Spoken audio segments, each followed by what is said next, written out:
Assalamualaikum warahmatullahi wabarakatuh kepada korang semua yang sudi menonton Saja Sembang.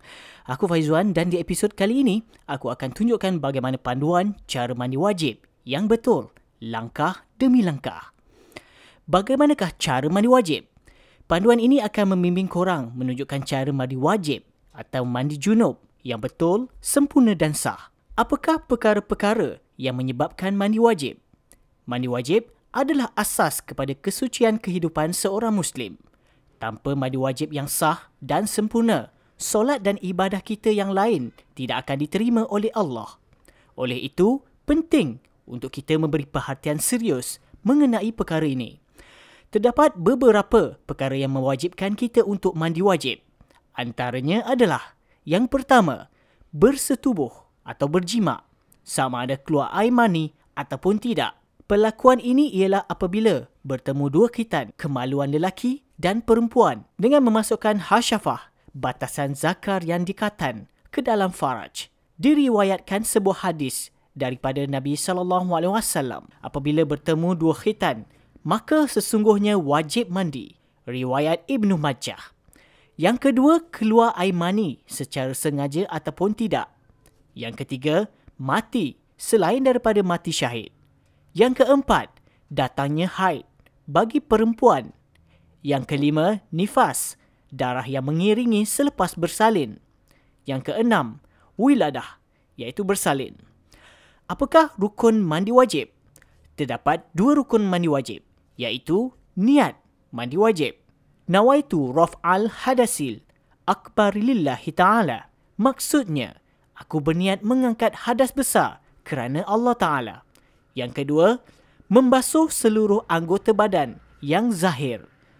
Wajib meratakan air ke seluruh anggota badan, termasuklah rambut, bulu-bulu yang terdapat di anggota badan, kulit telinga yang di sebelah luar, kemaluan perempuan yang zahir pada masa ia duduk membuang air kecil, kemaluan lelaki dan perempuan yang sebelah belakang yang zahir semasa membuang air besar. Rambut yang terikat hendaklah diuraikan. Apabila air tidak terkena pada salah satu anggota badan, maka mandi itu masih belum dianggap sempurna sahnya. Mari kita lihat perkara wajib dan sunat semasa mandi wajib. Yang pertama, niat. Yang kedua, membasuh seluruh anggota badan yang zahir dengan air termasuk kulit atau rambut. Air hendaklah disampaikan ke bahagian dalam rambut dan pangkalnya. Mari kita lihat pula perkara sunat. Yang pertama, membasuh kedua-dua tangan di luar daripada bekas air. Yang kedua, membasuh kemaluan dengan tangan kiri dan juga segala kekotoran yang ada pada badan. Yang ketiga, berwuduk. Yang keempat, menyelati rambut kepala dengan air, kemudian membasuh kepala 3 kali. Membasuh bahagian kanan dulu, kemudian kiri. Yang keenam, menggosok tubuh dan berturut-turut dalam membasuh anggota.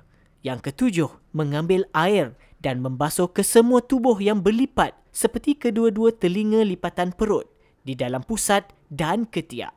Yang terakhir, membasuh sebanyak 3 kali sebagai kias kepada wuduk. Jom aku tunjukkan cara mandi wajib langkah demi langkah dengan kaedah daripada Rasulullah SAW. Yang pertama, niat ketika air sampai ke tubuh. Yang kedua, baca bismillah di dalam hati. Yang ketiga, mencuci tangan sebanyak 3 kali. Al-Bukhari dan Muslim daripada Aisyah radhiyallahu anhu meriwayatkan sebuah hadis mengenai cara Rasulullah SAW mandi dengan katanya yang bermaksud, apabila Nabi SAW mandi daripada janabah, baginda mulakan dengan membasuh kedua-dua tangannya. Yang keempat, mencuci kemaluan dengan tangan kirinya. Menurut riwayat Muslim, kemudian baginda mencurah air dengan tangan kanannya ke atas kirinya, lalu membasuh kemaluannya.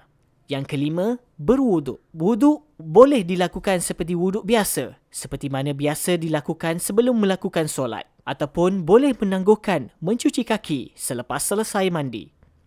Yang keenam, membasuh kepala dengan mengusap rambut secara meratakan kepala lalu siram 3 kali dengan air. Dalam riwayat yang lain, Baginda membasuh kemaluannya dan kekotoran yang mengenainya.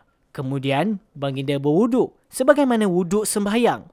Kemudian, baginda memasukkan jari-jarinya ke dalam air lalu menyelati dengan pangkal-pangkal rambutnya. Kemudian, baginda mencurahkan air ke atas kepala sebanyak 3 kali cebok tangannya ke seluruh kulitnya. Yang ketujuh, memulakan dengan bahagian kanan tubuh.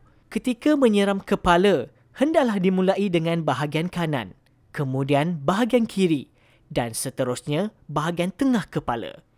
Ini berdasarkan hadis Aisyah radhiyallahu anhu yang bermaksud baginda menyiram kepalanya di bahagian kanan, kemudian bahagian kiri. Yang ke-8, meratakan air ke seluruh tubuh badan. Perempuan-perempuan yang mandi kerana haid sunat menggunakan sedikit kasturi atau benda lain yang agak wangi untuk membasuh dan membersihkan kesan-kesan darah dan bau yang tidak menyenangkan dengan cara melerakkan wangi-wangian itu atas kapas dan dicalit ke dalam farash ataupun kemaluan. Sebagaimana sebuah hadis yang diriwayatkan daripada Aisyah bahawa Rasulullah SAW bersabda, "Ambillah sedikit kasturi, kemudian bersihkan dengannya." Tahara atau bersuci merupakan suatu tugas yang sangat penting dalam kehidupan seorang Muslim. Ia adalah punca atau asas penerimaan segala amal ibadat. Andai seseorang itu mengerjakan ibadat solat tetapi belum bersuci atau mandi wajib secara tidak sempurna, maka solatnya dikira tidak sah. Kita semak balik, adakah mandi wajib kita ini sah dan solat-solat kita yang lakukan sebelum ini sah? So, jangan lupa kepada korang yang belum subscribe channel Saja Sembang, please subscribe dan jangan lupa share dan like video ini, dan jumpa lagi di episod yang akan datang dengan konten yang menarik. Saya Faizuan. Assalamualaikum.